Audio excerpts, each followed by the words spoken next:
देखा जा रहा है वो रियल्टी और आईटी शेयरों में खरीदारी साफ तौर पर देखी जा रही है यतिन, रियल्टी सेक्टर में और आईटी सेक्टर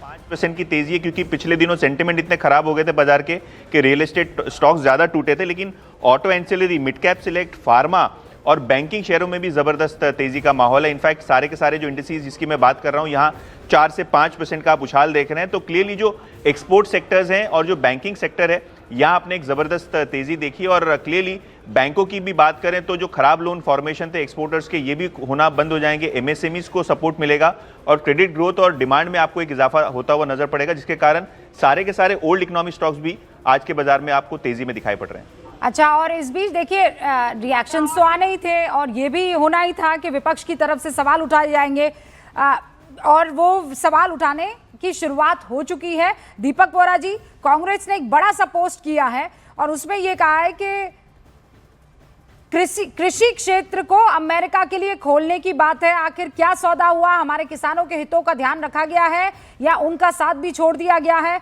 हमारे किसान की सुरक्षा कैसे सुनिश्चित की जाएगी?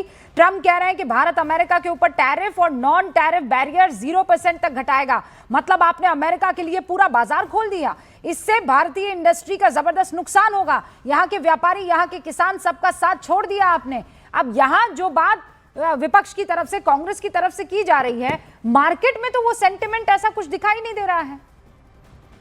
ये आपने बहुत अहम प्रश्न पूछा। हमारी ट्रेनिंग नहीं होती पॉलिटिकल जो चीजें होती है उस पर कमेंट करने की, लेकिन इतना ही कहूंगा, लोग तो कुछ कहेंगे, लोगों का काम है कहना। आज महान मंगलवार है बेटा, आज मैं घोषित करता हूं, क्योंकि ये मंगलवार होता है भगवान श्री हनुमान मदर का ऑफ दिन। ऑल ट्रेड के बाद महान मंगलवार, द मार्स ऑफ इंडियाज ये होता है भगवान हनुमान का दिन। Courage, strength, devotion, like prime minister Narendra Modi. और यही दिन है जो गॉडेस दुर्गा, पार्वती और काली को भी डेडिकेटेड होता है मंगलवार। सो आपने भारत की दोस्ती देखी है डोनाल्ड ट्रंप, अब उसको आप नरिश दैट फ्रेंडशिप। और फिर पॉलिटिशियंस कह रहे हैं ये नुकसान होगा, वो नुकसान होगा, किस आधार पर कह रहे हैं? मुझे लगता है मैम कि इनकी आदत पड़ गई है कि डोनाल्ड ट्रंप जो कहता है वो सच है, भारत की सरकार जो कहती है वो सच नहीं है। सिंदूर का भी यही था, उसने ये कहा, उसने कहा डेड इकोनॉमी है। कहाँ डेड इकोनॉमी है जब अंतरराष्ट्रीय संस्थाएं कह रही कि 7% से ज्यादा भारत की इकोनॉमी ग्रो करेगी?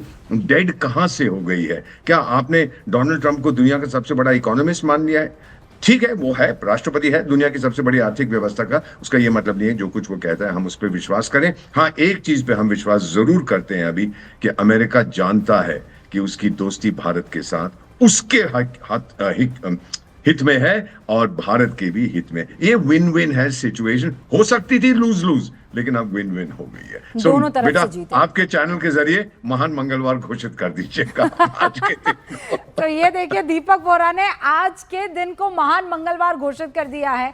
हमारे साथ शैलेंद्र भी है। शैलेंद्र, लेकिन अब डिटेल्स का इंतजार हो रहा है और इस बीच आप भी लगातार अपने सूत्रों से संपर्क में होंगे। यहाँ विपक्ष ने सवाल उठाना शुरू कर दिया है एग्रीकल्चर को लेकर, वेनेजुएला से तेल खरीदने को लेकर, रशिया से तेल खरीदने पर फुल स्टॉप को लेकर, और ये भी पूछा है कि भैया क्या डिटेल में बात हुई है, जरा संसद में इस बारे में कहा जाएगा। देखिए, सवाल अभी से खड़े हो रहे हैं। हालांकि हमने कल ही देख लिया था जिस तरह से अमेरिकी राष्ट्रपति डोनाल्ड ट्रंप ने जो पोस्ट किया था उसमें कुछ अधिक डिटेल्स थी। हालांकि इसको लेकर जब प्रधानमंत्री मोदी का जब पोस्ट सामने आता है तो उसमें प्रधानमंत्री मोदी ने साफ कर दिया कि